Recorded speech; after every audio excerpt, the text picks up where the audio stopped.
મને ખબર જ હતી કે તું રેખાઓને ને મને બેને છોડીને આ ઘર છોડીને તું નહીં જા બેટા.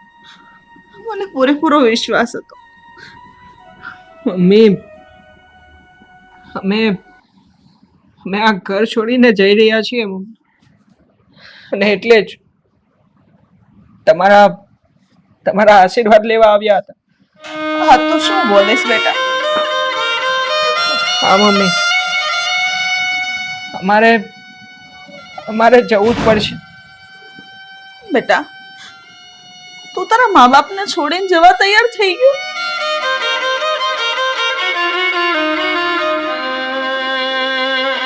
મમ્મી તમે સમજો, અમારે પપ્પા માટે થઈને ઘર છોડવું પડે છે. મમ્મી, હું જીદ નથી કરતો, પણ મારે જવું પડે એમ છે. જો હું અહીંયા રહીશ તો પપ્પાને ખબર પડી જશે. પણ બેટા આપણે તારા પપ્પાને ખબર પડવા જ નહીં દઈએ ને. મારા પર વિશ્વાસ રાખ બેટા. અત્યાર સુધી તો ખબર નથી પડવા દીધી. મમ્મી તમે સમજતા કેમ નથી? હું અહીંયા રહીશ તો પપ્પાને ગમે એ રીતે ખબર પડી જશે મમ્મી. મને જવા દો ને મમ્મી, પ્લીઝ.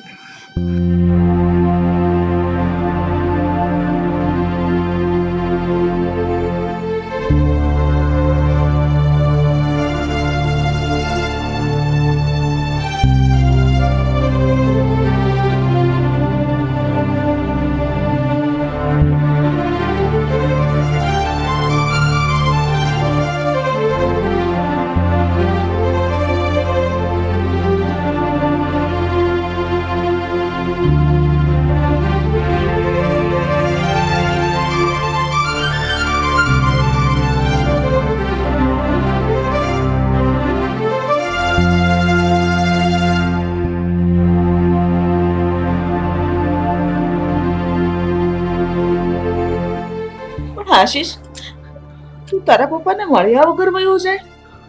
એકવાર પણ નહીં મળે? આશીષ, રેખાઓ, તમારે આ ઘર છોડીને જવાની કોઈ જરૂર નથી. પપ્પા તમે? હા બેટા. પપ્પા હું કોઈ બીજા કોઈ કારણથી નહીં, પણ મારી નોકરી અને કામકાજ માટે જ આ ઘરથી બહાર જઈ રહ્યો છું. બસ બેટા, બસ કર હવે. હવે તું કેટલીક વાત મારાથી છુપાવીશ? પપ્પા હું કોઈ વાત તમારાથી નથી છુપાવી રહ્યો. પૂછી લો ને મમ્મીને, હું સાચું જ કહી રહ્યો છું. બસ બેટા બસ. હવે તું કેટલીક વાત મારાથી છુપાવીશ? હવે તારે આવું બધું ખોટું બોલવાની કોઈ જરૂર નથી. તને જે કાંઈ પણ તકલીફ છે ને, એ તારી બધી જ તકલીફોના રિપોર્ટ આ ફાઇલની અંદર છે. અરે પપ્પા, શું તમે પણ? મને કઈ જ તકલીફ નથી, કઈ જ નથી થયું મને. બેટા તું તારા બાપ સામે ખોટું બોલે છે? અરે અત્યારે મને ખબર છે કે તું જીવન અને મરણની વચ્ચે ઝોલા ખાઈ રહ્યો છો. પપ્પા એવું કઈ જ નથી. બેટા મને ખબર પડી ગઈ છે કે તારી બંને કિડની ફેલ છે, અને તારી તકલીફના બધા જ રિપોર્ટ આ ફાઇલની અંદર છે, જે મેં જોઈ લીધા છે.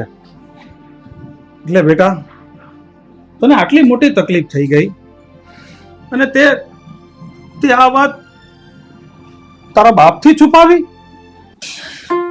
પપ્પા હું આ વાત તમને જણાવવા નહોતો માંગતો, કારણ કે તમને હાર્ટની પ્રોબ્લેમ છે ને પપ્પા.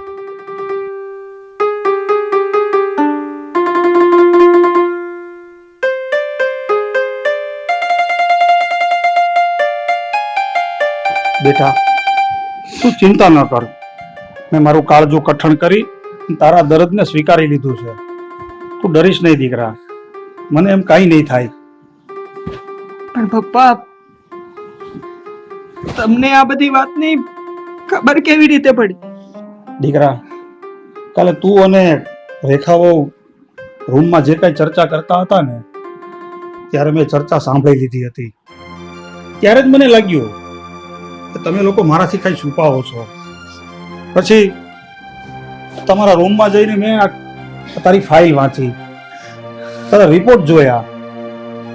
મારા મિત્ર ડોક્ટર છે એમને મેં ફોન કર્યો, એમને મેં બધી વાત કરી. ત્યારે મને ખબર પડી કે તને આટલી મોટી તકલીફ છે અને તું આ તકલીફ તારા બાપથી છુપાવે છે. પપ્પા, મને એમ હતું કે જો આ વાતની તમને ખબર પડશે તો તમે આ દર્દ સહન નહીં કરી શકો, એટલા માટે મેં આ વાત નહોતી જણાવી. અરે બેટા, તારી તકલીફની સામે મારું દર્દ કાંઈ નથી. જીવન મરણ તો ભગવાનના હાથમાં છે. તું ચિંતા ન કર બેટા, એમ કાંઈ નહીં થાય.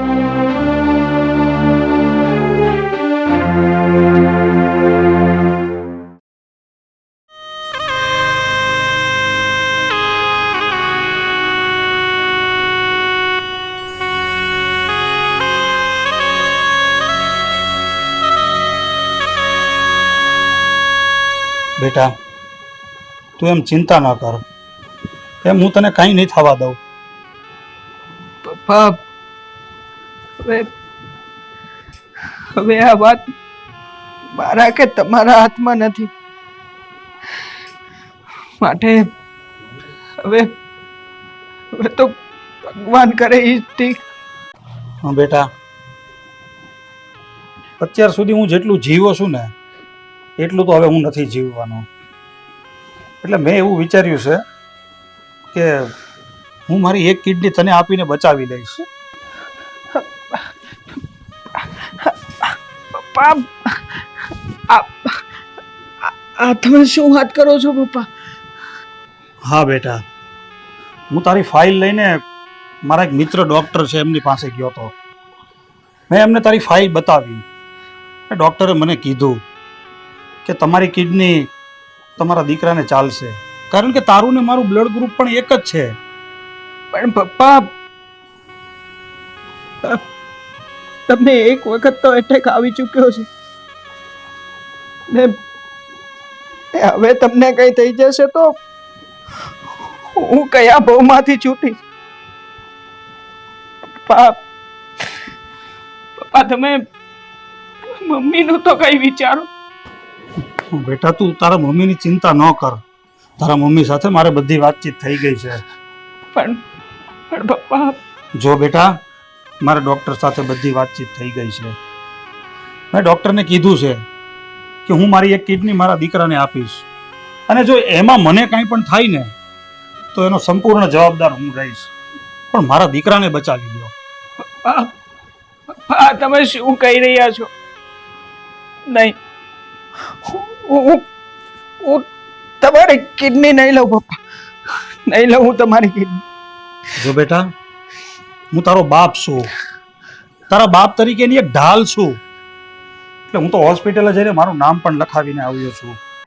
એટલે તારે કાંઈ વિચાર નથી કરવાનો, અને તું ચાલ અત્યારે જ મારી સાથે. નહીં પપ્પા, મેં તમને કહ્યું ને, હું નહીં આવું તમારી સાથે, હું નહીં આવું. હું મરી જઈશ ને તો ચાલશે બેટા, પણ હું તને નહીં મરવા દઉં. મારી આયુષ્ય હવે આમ પણ ક્યાં એટલી બધી રહી છે, અને તારે તારા મમ્મી અને રેખાની સામે જોઈ અને હા પાડી દેવી પડે.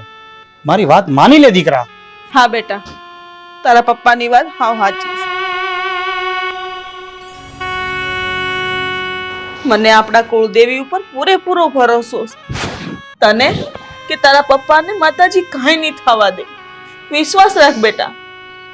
પપ્પા, તમે તમારા દીકરા માટે અને મારા માટે જે કંઈ પણ કર્યું છે ને, અમારા માટે તો તમે જ મારા ભગવાન છો.